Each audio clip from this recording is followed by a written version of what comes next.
ഇഷ്ടപ്പെട്ട മീൻകറി കിട്ടാത്തതിൻ്റെ പേരിൽ പിണറായി വിജയൻ സംസ്ഥാന സെക്രട്ടറി ആയിരുന്നപ്പോൾ മുതിർന്ന നേതാവിൻ്റെ വീട്ടിൽ നിന്ന് ഊണ് കഴിക്കാതെ ഇറങ്ങിപ്പോയി എന്ന സി ദിവാകരൻ്റെ പരാമർശം കുറച്ച് പേരെ ചൊടിപ്പിക്കുകയും മാധ്യമങ്ങൾ അതിനെ ആഘോഷിക്കുകയും ചെയ്തു. എന്നാൽ സി ദിവാകരൻ്റെ പുതിയൊരു പ്രസ്താവന പാർട്ടിയെ ഒന്നാകെ വെട്ടിലാക്കിയിരിക്കുകയാണ്.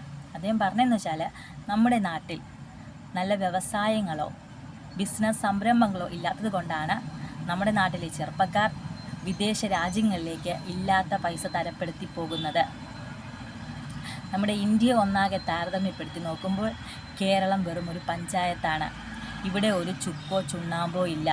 ഇവിടെ ഒരു നല്ല ഫാക്ടറി ഉണ്ടോ, അല്ലെങ്കിൽ കാറോ ബൈക്കോ മറ്റെന്തെങ്കിലും ഹെവി മെഷീനോ ഇവിടെ ഉൽപ്പാദിപ്പിക്കുന്നുണ്ടോ? ഇതെല്ലാം തന്നെ നമ്മുടെ സർക്കാരിൻ്റെ അനാസ്ഥയാണ്. അതുമാത്രമല്ല, ഇവിടെ നല്ല ഫാക്ടറികളും വ്യവസായ സംരംഭങ്ങളും ഉണ്ടാക്കേണ്ടതും സർക്കാർ തന്നെയാണ്.